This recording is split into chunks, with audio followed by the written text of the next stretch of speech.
Tenez-vous bien. Satan n'a rien. Satan n'a rien. Et je te donnerai les richesses. Parce que je les donne à qui je veux. Il a raison de le dire. Mais quand on l'a cherché du ciel, il n'est pas descendu à une valise. Qui a remarqué ça? Il n'est pas descendu à un compte en banque. Alors les richesses là, c'est où il a reçu ça? C'est étant sur terre. Avec les gens qu'il a manipulés. Les étoiles qu'il a pu voler. Les gens qu'il a fait tuer. Les étoiles qu'il a arrachées. Ceux qui sont morts de manière prématurée. Les grâces qu'il a bloquées. Tout ça là, c'est devenu un trésor pour lui. Et c'est ce trésor là qu'il partage à des gens qui sont venus lui vendre son âme. Leur âme plutôt. Qui me comprend un peu? C'est ce trésor qu'il partage à des gens qui sont dans l'occultisme, dans le mysticisme. C'est ce trésor là qu'il partage. En réalité, c'est la grâce de d'autres personnes. Qui me comprend un peu? Qui me comprend? C'est un voleur. Il n'a rien qui est à lui. Donc les démons, quand ils viennent dans ta vie, quand ils t'attaquent, c'est pour voler ton étoile. Il y a quelque chose en toi qui veut prendre. C'est pas une affaire de t'empêcher de te marier. On fait quoi un mariage? Démon fait quoi à la mairie? Ils vont faire quoi un voyage? Démon fait quoi en France? Qui me comprend? Ils vont faire quoi avec ta maison? Et puis, ouais, maison là même. Déjà un salon là. Entre coucher là. On met un petit duplex, il y a 2 chambres en haut, une chambre en haut, et puis un petit salon, et puis cuisine derrière. Satan va t'attaquer à cause de cette maison là. C'est pas à cause de ça. Regarde ces enfants, maison qu'il leur donne. Quand tu dors là, il sait que tu rêves à ce genre de maison. Il leur donne une maison qu'il y a piste d'atterrissage d'hélicoptère dedans. Il n'a jamais vu ça. Il leur donne des voitures qui peuvent coûter jusqu'à $1 million. Des Bugatti Veyron, des voitures de... Qui me comprend? Des jets privés. Tu peux Satan t'attaque à cause de ton petit poste là. Non, ils sont jaloux de moi, c'est pour ça qu'ils m'attaquent. Ils n'ont que faire de ton salaire de 600 000. 600 000 c'est quoi? 600 000 par mois, c'est ici tu es cadre. En Europe là tu es boy.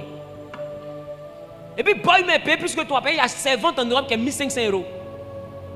Ça fait près d'1 million. Tu n'as pas $1 million par mois, tu es heureux.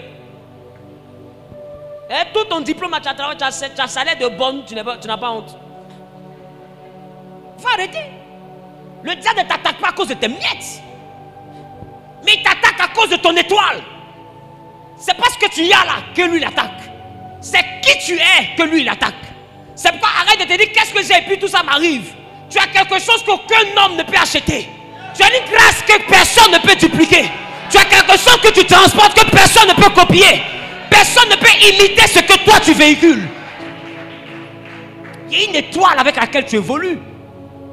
Tu n'as rien, mais tu n'es pas rien. Alors arrête de dire je ne suis rien. Il faut dire je n'ai rien.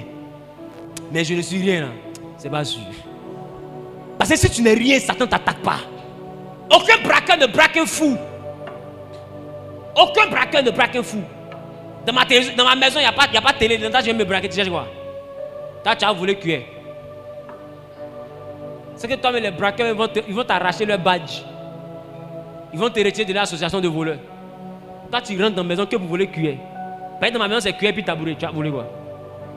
Tu as vu dans les maisons, on les braque. On est braqué pourquoi?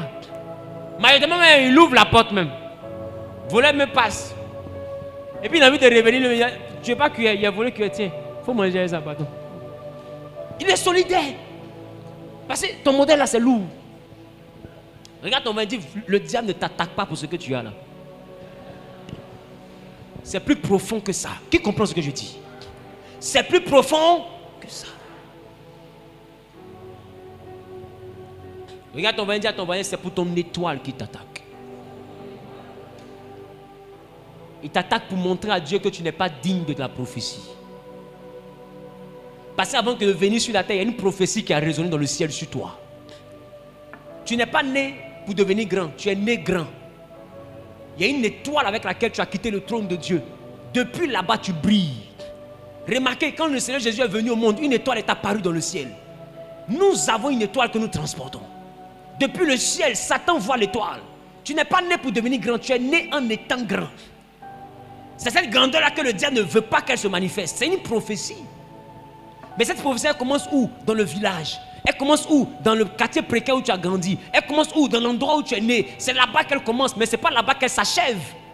Jésus avait une grande étoile, mais son histoire a commencé à côté des moutons dans une bergerie. Mais ça ne signifie pas que c'était n'importe qui. C'était le roi des rois, le seigneur des seigneurs. Ta genèse n'est pas ton apocalypse. Ce qui fait la beauté d'une histoire, ce n'est pas là où elle a commencé, c'est son déroulement et c'est son aboutissement. Non, ne regarde pas où tu as commencé. Même si les gens t'ont dépassé, je peux t'assurer qu'à cause de ton étoile, ils ne t'ont pas dépassé, mais ils t'ont dévancé. Tu manifesteras quelque chose que personne n'a jamais vu dans ta génération.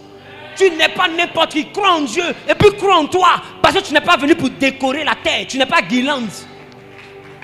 Dis à ton voisin, je ne suis pas guirlande. Regarde ton voisin, je ne suis pas pot de fleurs.